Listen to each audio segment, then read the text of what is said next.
మనం ఈరోజు ఏలూరు జిల్లా హెడ్ క్వార్టర్లో ఉన్నామండి.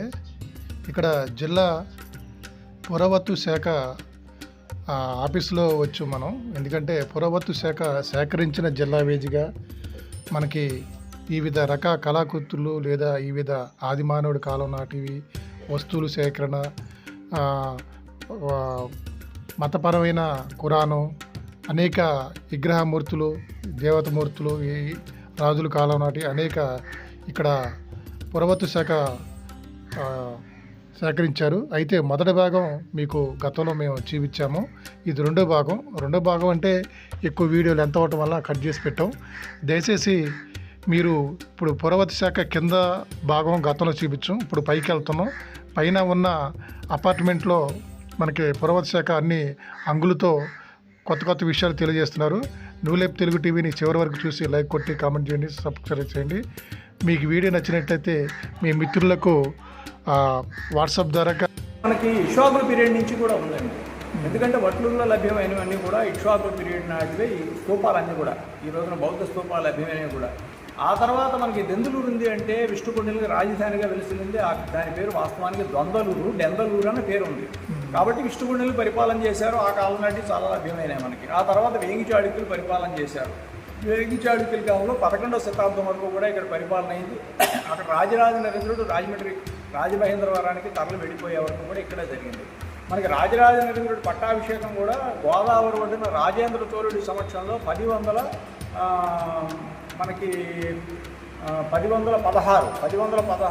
ఆగస్టు 8వ తేదీన రాజేంద్ర చోళుడి సమక్షంలో గోదావరి నది ఒడ్డున పట్టాభిషేకం జరిగినట్టుగా మన కళ్యాణి శాసనం స్పష్టం చేస్తూ ఉంది. అంటే దాని అర్థం ఏంటంటే ఇక్కడి నుంచి వెళ్ళిపోయాక ఆయన రాజమహేంద్రవరంలో పట్టాభిషిక్తుడై అక్కడ పరిపాలన చేసినట్టుగా తెలుస్తోంది. ఏదేమైనప్పటికీ ఇప్పుడున్న మండలాలు, జిల్లాలు, కేంద్రాలు, గ్రామాలు కాదు. ఆ రోజుల్లో ఉన్న జ్యూరిడిక్షన్స్ వేరు. రాజమహేంద్రవరం ఈ రోజున ఒక జిల్లా వచ్చేప్పుడు అవన్నీ కూడా మన వేంగిలో భాగంగానే వెలసిలే. కాబట్టి ఏంటంటే ఇది వేంగి సామ్రాజ్య వైభవం కింద చూస్తాం. ఎక్కువ వేంగి పరిపాలన. తర్వాతకు వచ్చేప్పుడు విజయనగర చక్రవర్తులు పరిపాలన చేశారు. రెడ్డి రాజుల పరిపాలన జరిగింది. గజపతుల పరిపాలన జరిగింది. ఈ గజపతుల పరిపాలనలో భాగంగా మనకి ఈ యొక్క చారిత్రక వైభవం అంతటికీ ప్రత్యేకంగా కృష్ణా జిల్లా చల్లపల్లి దగ్గర ఉన్న శ్రీకాకుళంలో ఉన్న శ్రీకాకుళాంధ్ర మహావిష్ణువు టెంపుల్ కనుక పరిశీలన చేస్తే చరిత్ర 2వ శతాబ్దం నుంచి 17వ శతాబ్దం వరకు ఉన్న రాజాదిరాజులందరూ కూడా స్వామికి నిత్యతోపదీప నైవేద్య ఉత్సవ మహోత్సవాలకి అన్ని కైంకర్యాలకి కూడా స్వామికి సమర్పణ చేసినట్టుగా శాసనాలు అక్కడ దొరికినాయి. సాక్షాత్తు శ్రీకృష్ణదేవరాయల వారు కూడా ససైన్యంగా వచ్చి అక్కడ విడిది చేసి ఆముక్తమాలకి రూపకల్పన చేసినట్టుగా కూడా అంత అద్భుతమైన శ్రీకాకుళంలో ఉన్న శ్రీకాకుళాంధ్ర మహావిష్ణువు పక్కనున్న ప్రాంతాల వాళ్ళకు కూడా తెలియదు. అలాంటి పరిస్థితి ఉంది. అంతటి గొప్ప ఆలయం ఉంది మన పక్కనే. అంటే శ్రీకాకుళం అంటే ఎక్కడో వైజాగ్ దగ్గర శ్రీకాకుళం అనుకుంటారు. చల్లపల్లి దగ్గర ఉన్న శ్రీకాకుళానికి అంతటి వైశిష్ట్యం ఉంది. అముక్తమాలకి రూపకల్ప కలిగింది. అలాగే చింతామణి నాటకం ఉద్భవించింది అక్కడ. చింతామణి జరిగింది అక్కడే. అసలు ఆ చింతామణి జరిగిన నిజమైన చింతామణి జరిగిన ఘట్టాన్నే తర్వాత కథ కింద నాటకం కింద చూపించి కొన్ని వేల నాటకాలు అన్ని చోట్ల ప్రదర్శనలు జరిగినాయి. ఇవన్నీ కూడా జరిగాయంటే గ్రామ వైభవం గురించి ప్రజల్లో వ్యాప్తి చేసేందుకు కానీ ఏ రకమైన యంత్రాంగాలు కృషి జరగటల్లా. ఎవరి కంట్రోల్లో ఉంటే వాళ్ళు దాని మీద ఆదాయంతో బతికి దాని ఆదాయంతో నిర్వహణ చేసుకుంటూ ఇప్పుడు దేవాదాయ ధర్మాదాయ శాఖ కంట్రోల్లో ఉన్నాయి. వాళ్ళు ఏం చేయాలి? దాని యొక్క వైభవాన్ని దశ దిశలా వ్యాప్తి చేసేందుకు వాళ్ళు కృషి చేయాలి. దాని మీద వచ్చే డబ్బులు దాన్ని ఖర్చు పెట్టేవాడిని అయిపోయింది. సున్నం బెల్లానికి బెల్లం అని లెక్కెట్టేస్తున్నారు తప్ప కానీ దాని వైశిష్ట్యాన్ని, చరిత్రక వైభవాన్ని బయటికి తీసుకురావడానికి ఎటువంటి కృషి జరగటల్లా. అది చెయ్యాలి. అలా చేస్తే తప్ప. రుద్రంకోట ఉంది కదా సార్, ఇప్పుడు ఎన్ని శతాబ్దం సార్? ఏమండి? రుద్రంకోట తాడుబాయి అది సార్. రుద్రమకోటలో ఇప్పుడు మనకేంటి ముంపు ప్రాంతాలు కాబట్టి అక్కడ లభ్యమైనవన్నీ చాలా మటుకు మనకి తీసుకొచ్చారు. మనకి ఆ సమాధి కూడా ఒక రెప్లికా లాగా మనం ఇక్కడ ప్రదర్శన చేయాలని ఒక ఆలోచన ఉంది. కానీ బట్ ఎంత మటుకు సాధ్యం అవుతుందో సాధ్యాలు పరిశీలించవలసిన. ఏ శతాబ్దంలో సార్ అది? ఏ శతాబ్దం అది?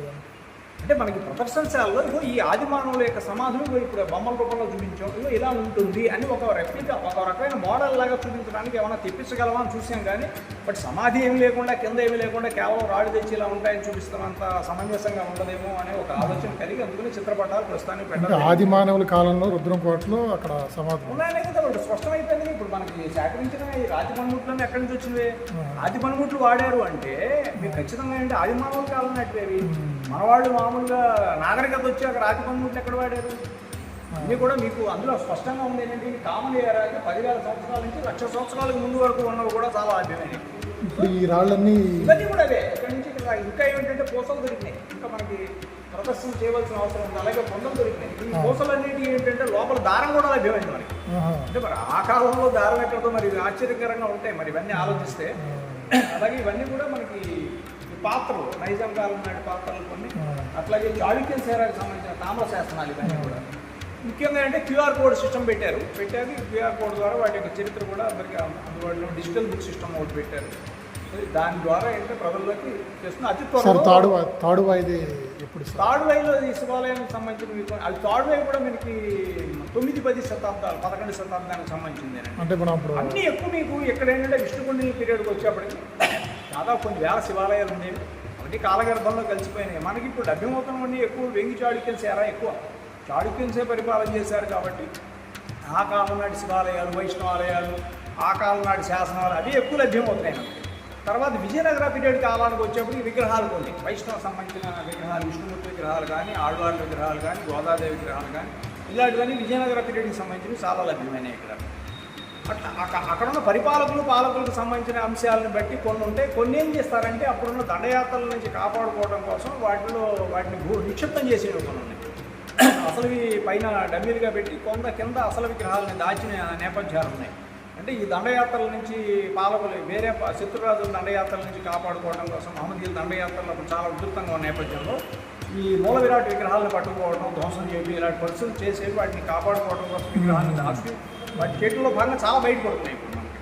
అట్లాగే పునర్నిర్మాణం చేయడం కోసం చేసినప్పుడు కూడా చాలా మటుకు భూగర్భం నుంచి వాటికి లభ్యమవుతున్నాయి. వాటిని అన్నింటినీ కూడా ఏంటంటే ఇంకా వాళ్ళు అక్కడ దేవాలయంలో పూజకి మనకు వచ్చేవి కావవి. ఎందుకంటే వాళ్ళు మళ్ళీ పూజలు చేసుకుంటామంటే ఆగమపరంగా వాటికి ఆగమం సమ్మతించదు. కాబట్టి పురావస్తు ప్రదర్శనశాలకు ఇవ్వాలి. అలాగే అనేకం దొరుకుతున్నాయి. ధ్వజస్తంభాలు అవి పునర్నిర్మాణం చేసినప్పుడు బోల్డ్ అని దొరుకుతాయి. కొన్నైనా ఇస్తే ఆ కాలం నాటికి సంబంధించిన కొన్ని ప్రదర్శనశాలలో ఉంటే వాళ్ళ ఆలయంలో ధ్వజస్తంభం దొరికినవని చెప్తే ఆ వైభవం కూడా అందరికీ తెలుస్తుంది. కానీ బట్ ఇవ్వటాలు వాళ్ళు దేవాదాయ ధర్మాదాయ శాఖ వాళ్ళకి సంబంధించిన అంశాల్లో ఇవ్వటం లేదు. పూర్తిగా చట్ట విరుద్ధం. అది ఇవ్వను అనటానికి రాజ్యాంగ విరుద్ధం అవుతుంది. నేను చెయ్యను అనడానికి అది ఎవడాస్తి, అది ప్రభుత్వ ఆస్తి. అది ఎవరి దగ్గర ఉండాలో వాళ్ళ దగ్గర ఉండాలి. మీ ఆస్తిని నా దగ్గర పెట్టుకుని నేను ఇవ్వను అనటానికి నేనేమండి అలా ఇవ్వడం అనేది, అలా ఇవ్వను అంటాం రాజ్యాంగ విరుద్ధం. దేవాదాయ శాఖ వాళ్ళు ఖచ్చితంగా కమ్యూట్ కలగాలి. మేము కూడా చెప్పేది ఒకటి, పురావస్తు ప్రదర్శనశాలను మీరు పెట్టుకోవడం కాదు, అని వేరే శాఖ ఉంది, వేరే పెట్టుకుంటారు. అలాగే తిరుపతి దేవస్థానం వాళ్ళు మేమే పురావస్తు ప్రదర్శనశాలు పెట్టుకున్నాము అంటున్నారు. మీరు పెట్టుకోవడం కాదు, మీరు పురావస్తు ప్రదర్శనశాల వాళ్ళకి వాళ్ళు స్పేస్ ఇచ్చి వాళ్ళకి అక్కడ డిప్యూటీ డైరెక్టర్లు వేశారు, వాళ్ళు చూసుకుంటున్నారు. అక్కడ వరకు వాళ్ళ కంట్రోల్లోనే ఉండాలి. ఎందుకంటే ఇప్పుడు రేపు తాళపత్ర గ్రంథాలు వస్తాయి. తాళపత్ర గ్రంథాలు చాలా ఉన్నాయి, మనకు వస్తున్నాయి కూడా, కొన్ని ఉన్నాయి కూడా. వాటిని కాపాడడం అనేది సామాన్య విషయం కాదు. దుమ్ము పడుతుంది వాటికి. తర్వాత ఎప్పటికప్పుడు మెయింటెనెన్స్ చేస్తూ ఉండాలి. ఎప్పుడు నిరంతరం ఏసీ రూమ్స్ ఉండాలి వాటికి. మరి చాలా మెయింటెనెన్స్ కష్టం. ఇవన్నీ ఏం చేస్తారు దేవాదాయ శాఖ వాళ్ళు, ఎలా కాపాడతారు? మేము అన్ని పెట్టుకుంటాం అంటున్నారు, ఇవ్వమంటున్నారు. సార్ ఇప్పుడు భద్రపరచడంలో ఏసీలోనే సేఫ్టీ అంటారా? చాలా మటుకు ఏసీ రూమ్స్ ఉండవలసిన అవసరం ఉంటుందండి. కొన్నిటికి అక్కల్లా అంటే ఎక్కువసేపు ఏసీ ఉండటం అవసరం ఉంటుంది. ఎందుకంటే వాటికి ఒక రకంగా ఏంటంటే ఇప్పుడు ఇలా కాకుండా కొన్ని ఉన్నాయి ఎక్విప్మెంట్స్ ఉన్నాయి. ఇప్పుడు లేటెస్ట్ డిజిటల్ ఎక్విప్మెంట్స్ కొన్ని ఎక్విప్మెంట్స్ వచ్చినాయి. వాటికి ఏసీ రూమ్స్ కొంత అవసరం అవుతాయి. ఇప్పుడు వీటికి పెద్దగా అవసరం లేకపోయినా అంటే వచ్చిన వాళ్ళకు కూడా ఏంటంటే ఒక ఇంటర్నేషనల్ స్టాండర్డ్లో పెట్టాలి కాబట్టి సెంట్రల్ ఏజీ రూపొందించి కన్వీనియన్స్ సౌకర్యాలు దృష్ట్యా పెట్టినవి. రోజంతా వాడకపోయినా కొంతసేపు వాడుతూ ఉంటారు దాని యొక్క అవసరాన్ని బట్టి.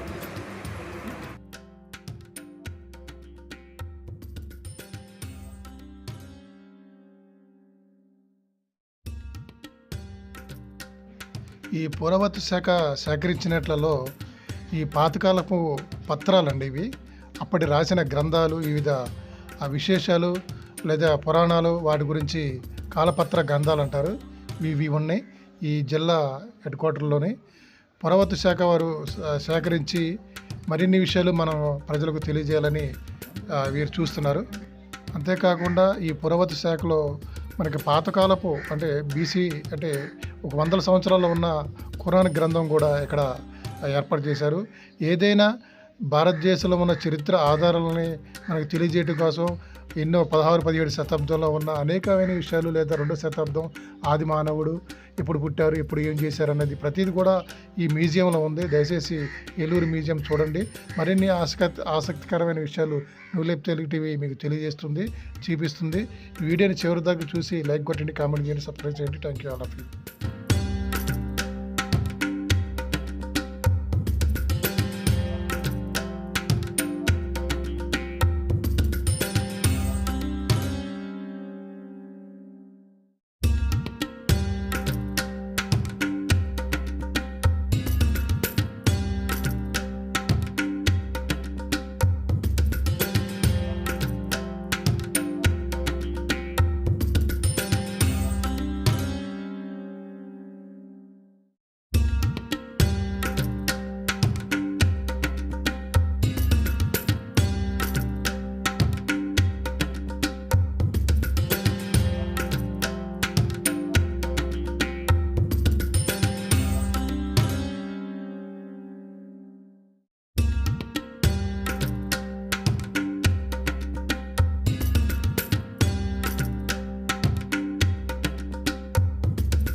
ఈ పురావస్తు శాఖ వారు ఇక్కడ మనకి డిజిటల్ ఏర్పాటు చేశారండి. అనేక కొన్ని వందల సంవత్సరాలున్న గుడులు, గోపురాలు, వాటికి సంబంధించిన నాణ్యాలు, విగ్రహాలు, వివిధ రాజులకు సంబంధించిన కత్తులు, ఇవి విగ్రహమూర్తులు, అనేకమైన కాలపత్ర గ్రంథాలు, మత గ్రంథాలు అనేకమైన చేశారు. అప్పుడు ఆదిమానవుడు ఏ విధంగా ఉపయోగించాడు, ఏ విధంగా మనం వారు జీవన ప్రమాణం ఏ విధంగా జరిగింది, ఏ విధంగా వారు జీవించారనేది ప్రతి వస్తువు రాయితో కూడా వాళ్ళు ఎక్కువగా వస్తువులు తయారు చేసుకుని, మంటను తయారు చేసుకుని జీవించారు. ప్రతిదీ కూడా డిజిటల్ రూపంలో మనకి ఇక్కడ ప్లే చేయబడుతుంది.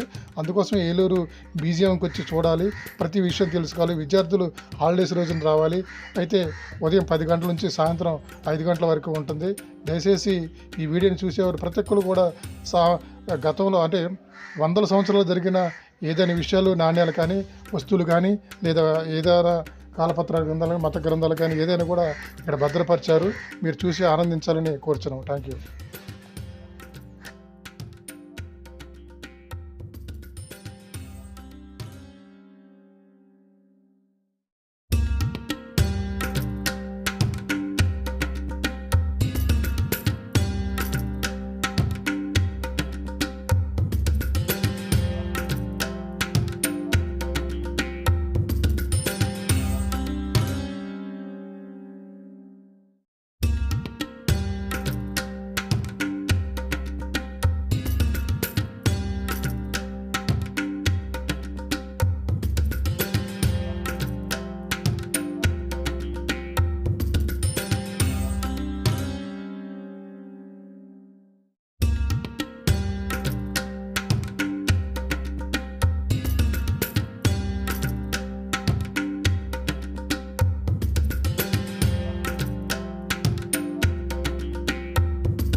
ఈ మ్యూజియంలో మనకి 16వ శతాబ్దంలో ఉన్న ఈ ఖురాన్ అండి. ఇది మొత్తం కూడా బంగారంతో రాసిన రాతలండి. ఇవి ప్రతిదీ కూడా ఆ రోజుల్లో ముస్లింకి సంబంధించిన ఖురాన్ కూడా ఇక్కడ మనకి భద్రపరిచారు. ఈ ఏలూరు మ్యూజియంలోని ప్రతిదీ కూడా క్షుణ్ణంగా చూడవచ్చు. ఏదైనా ఎందుకంటే భారతదేశంలో ఉన్న అప్పటి ముస్లింలు, నవాబులు వీరు కూడా ఈ ఖురాన్ని కూడా వీళ్ళు భద్రపరిచి రానున్న కాలంలో జనానికి, ప్రజలకు తెలియాలని చూశారు. Thank you. అమరావతికి సంబంధించింది ఇంకెక్కడెక్కడ మనకి ప్రదర్శనశాల జిల్లాలో మనకి ఇదే ఉందండి. అలాగే మనకి ప్రదర్శనశాల కాకపోయినా పెదవేగిలో archaeology survey of India, central archaeology వాళ్ళు ప్రదర్శనశాల రూపంలో పెట్టారు. కానీ అది ఏమి అనడానికి వీలు లేదు, దానికి ఏ రకమైన రక్షణ లేదు. అయితే ఏంటంటే ప్రదర్శనశాలలు ఇంకా ఎక్కువ ఎక్కడైనా లేవు, కానీ ప్రాచీనమైనవి ఎక్కడ పడితే అక్కడ ఉన్నాయి. అవన్నీ కూడా చాలా మంది కలెక్ట్ చేసుకుంటూ వస్తున్నారు. అట్లాగే అవి ఒక చోటని కాదు, జనరల్గా ప్రతి ఆలయంలో కూడా ఏవో కొన్ని విగ్రహాలు వెనకాల పారేస్తున్నారు, వాటిని అక్కర్లేదు అని. కానీ అవన్నీ కూడా మనకి చూస్తే మనకి 10-11 శతాబ్దాలకు సంబంధించినవి అలా చాలా మటుకు తీసుకొచ్చినవి చాలా ఉన్నాయి మనం. అయితే ఏంటంటే మనకి తవ్వకాల్లో చాలా లభ్యమవుతుంటాయి. ఈ తవ్వకాల్లో లభ్యమైన వాటిని కూడా చాలా మటుకు మన వాళ్ళు సేకరణ చేస్తున్నారు. అయితే ఇవ్వటల్లా ఉదాహరణకి దేవాదాయ ధర్మాదాయ శాఖ ఆధ్వర్యంలో ఆలయాలు పునర్నిర్మాణం చేసినప్పుడు చాలా లభ్యమవుతున్నాయి. ఇప్పుడు శ్రీశైలంలో ఘంటామఠం తవ్వకాలు జరిగినప్పుడు కొన్ని వందల శాసనాలు బయటపడ్డాయి, ఎన్నో శాసనాలు బయటపడ్డాయి. ఇవన్నీ కూడా ప్రాచీనమైన శాసనాలు, చాళుక్యం శాఖ 10, 11, 12 శతాబ్దాలకు సంబంధించిన శాసనాలు. వీటన్నింటినీ చదివి ఏమిటో చెప్పండి అని చెప్పి మైసూరు ఎపిగ్రఫీ వాళ్ళకి పంపిస్తున్నారు తప్ప, కానీ వాటినన్నింటినీ ఆర్కియాలజీ డిపార్ట్మెంట్కి ఇవ్వడానికి శ్రీశైలం దేవస్థానం వాళ్ళు ఒప్పుకోవటాల. ఎండోమెంట్స్ మాది వేరు, స్వయం ప్రతిపత్తి అంటారు. అసలు సంబంధమే లేదు. ఆర్కియాలజీ తవ్వకాలు దొరికిందంటే వాళ్ళకి హ్యాండ్ ఓవర్ చేయాలని రూల్ ఆఫ్ లా చెప్తాను. ఇంకోటి ఏంటి, అంత స్థాయి తవ్వకాలు జరిగినప్పుడు direct general of archaeology, central archaeology permission తీసుకోవాలి, ఏమీ తీసుకోవటంలా. ఇంకొకటి ఏంటంటే వాళ్ళు ఎవరిని రానివ్వటాల.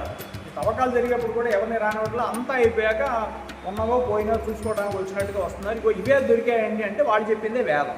అసలు తవ్వకం చేస్తున్నప్పుడే ఖచ్చితంగా చెప్పాలి. ఉదాహరణకు చెప్పాలంటే తిరుపతి దేవస్థానంలో మన కొండ మీద ఈ మధ్యకాలంలో చాలా ప్రాచీన మండపాలు కొట్టేశారు.